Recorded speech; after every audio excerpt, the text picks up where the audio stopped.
Hello everyone, मैं हूं advocate Rahul Mishra और आज के वीडियो में हम लोग समझने की कोशिश करेंगे 376 और पॉस्को का सेक्शन में अगर आपके अगेंस्ट एफआईआर दर्ज करा दिया गया तो ऐसे में एफआईआर में जो स्टेटमेंट होगा, लड़की का स्टेटमेंट होगा, उसका बयान होगा, वो कैसे दर्ज कराया जाता है, वो बयान कैसे होता है, आज हम लोग यही समझने की कोशिश करने वाले हैं। लेकिन उससे पहले हर बार की तरह मेरी आपसे रिक्वेस्ट है कि अगर आप लोग चैनल पर नए हैं या पहली बार आ रही है, अभी तक आप लोगों ने इसे सब्सक्राइब नहीं किया तो प्लीज़ सब्सक्राइब करिएगा।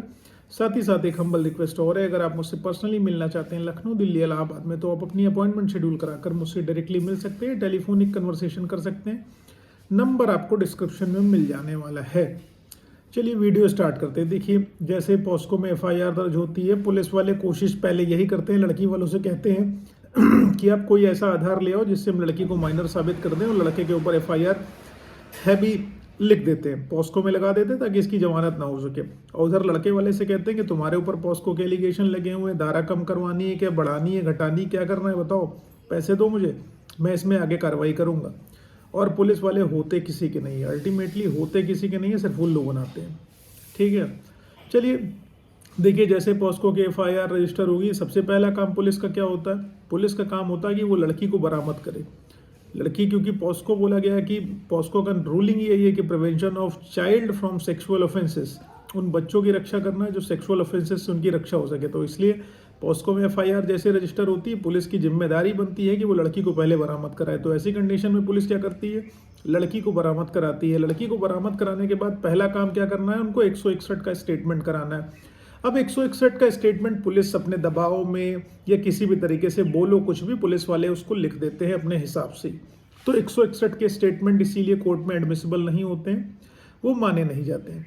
उसके बाद फिर बारी आती है 164 के स्टेटमेंट की। 24 घंटे के अंदर ये रिस्पॉन्सिबिलिटी पुलिस की बनती है, जब पॉस्को में एफआईआर हुई है तो वो लड़की का स्टेटमेंट 24 घंटे के अंदर मजिस्ट्रेट के सामने 164 का कराएं।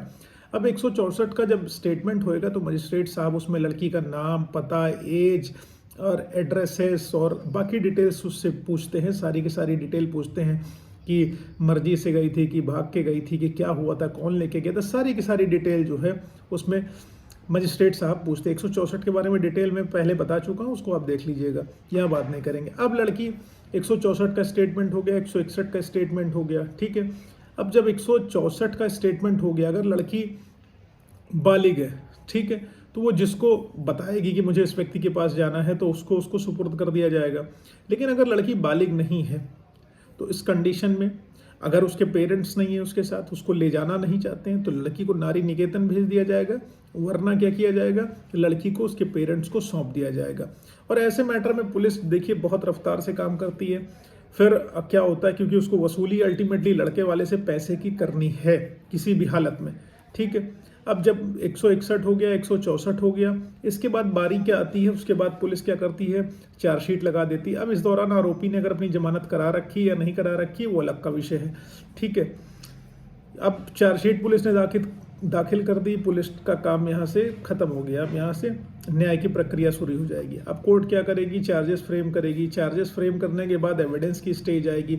एविडेंस यानी प्रोसिक्यूशन एविडेंस, यानी कि जिसने एफआईआर लिखा रखी, यानी कि पीड़िता पक्ष ने, लड़की ने जो एफआईआर लिखाई है, उसकी तरफ से एविडेंस होगा, वो साक्ष्य देंगे अपने। उसके बाद साक्ष्य देने के बाद क्रॉस होगा, चीफ होगा, लड़की का स्टेटमेंट, यहाँ पर गवाही होगी लड़की की, चीफ होगी।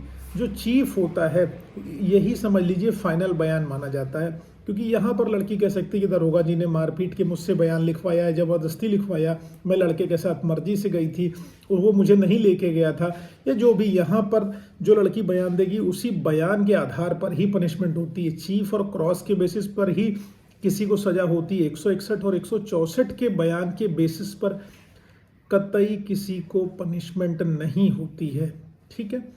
तो इसलिए जो चीफ होगा, अगर लड़की अपने 161-64 के वर्जन को दोहरा रही है तो आपको पक्का सजा हो जाएगी। लेकिन अगर यहाँ पर उसने कॉन्ट्रडिक्शन कर दिया, यहाँ पर चीज़ें अलग कर दी, तो आपको पनिशमेंट नहीं होगी, आप हो सकता है बरी हो जाए।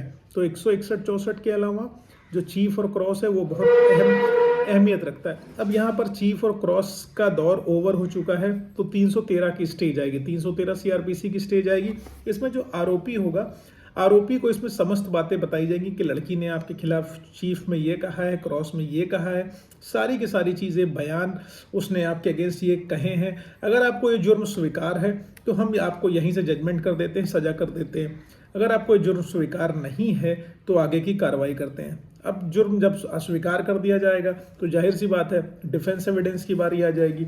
डिफेंस एविडेंस यानी लड़का जिसके खिलाफ ये सारा का सारा प्रोसीजर चल रहा है, तो लड़के का भी इसमें क्या होगा, चीफ होगा, क्रॉस होगा और फिर आर्ग्यूमेंट होगा, फिर फाइनल आर्ग्यूमेंट होगा, उसके बाद जजमेंट आ जाएगा। और इसमें एक लंबी प्रक्रिया होती है, लंबा टाइम लगता है, 2 दिन में नहीं होने वाली प्रक्रिया, 2 महीने में नहीं होने वाली, सालों लग जाते हैं इसमें। इसलिए कि देखिए, और दूसरी चीज़ ये मैं आपको बता दूं कि जब भी आपके अगेंस्ट फॉल्स एफआईआर किसी भी मैटर से रिलेटेड अगर रजिस्टर हो जाती है और आपको लगता है कि झूठी दर्ज कराई गई है, लड़की ने किसी के प्रेशर में करा दिया है, प्रॉपर्टी का विवाद वगैरह, जो जर्नली में विलेजेस में देखता हूँ प्रॉपर्टी का विवाद वगैरह होता है, उसके बाद ये सारी की सारी एफआईआर जो है रजिस्टर करा दी जाती है।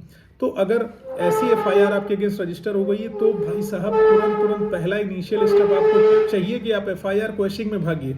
एफआईआर क्वेश्चनिंग में हाईकोर्ट आइए, अरेस्ट स्टे लीजिए, बाकी चीज़ें चलने दीजिए, क्योंकि आप एंटीसिपेटरी बेल में जाओगे, खारिज हो जाएगी और पुलिस वाले आपको कोर्ट के गेट से गिरफ्तार कर लेंगे जानबूझ के, सिर्फ परेशान करने के लिए, क्योंकि मोटी वसूली करनी है। और पुलिस इस मामले में बहुत पैसा खाती है। I am not talking about those who are honest officers, but I have seen most of them highly corrupt. They are highly corrupt. They are not, even thinking about the future of both the kids. They are only thinking how to extort money, how to extort money from these people, those who are victim or whosoever that person another one is. This doesn't matter. But police का काम है यहाँ पर सिर्फ वसूली करना. They will not think that what will be the consequences of this. लेकिन FIR ऐसी रजिस्टर होती हैं, बहुत सारे लड़के जो गवर्नमेंट जॉब पा चुके होते हैं, उनको ज्वाइनिंग करनी होती है, उनको नौकरी अपनी करनी होती है, लेकिन पुलिस वाले उनको गिरफ्तार करके, अरेस्ट करके उनका पूरा कैरियर यहाँ पर चौपट कर चुके होते हैं। तो ऐसी कोई सिचुएशन हो तुरंत अरेस्ट स्टे लीजिए, गिरफ्तारी से बचिए, हाई कोर्ट आइए, लोअर कोर्ट में लड़ेंगे तो आपकी जीवन नष्ट हो जाने वाली है। उम्मीद है जानकारी पसंद आई, समझ में। अगर ऐसा कुछ है तो प्लीज़ वीडियो को लाइक शेयर सब्सक्राइब करना। साथ ही साथ फेसबुक इंस्टाग्राम ट्विटर से नहीं जुड़े हैं मेरे अभी तक तो प्लीज़ फॉलो करना, लिंक आपको डिस्क्रिप्शन में मिलने वाला है। थैंक यू सो मच, जय हिंद।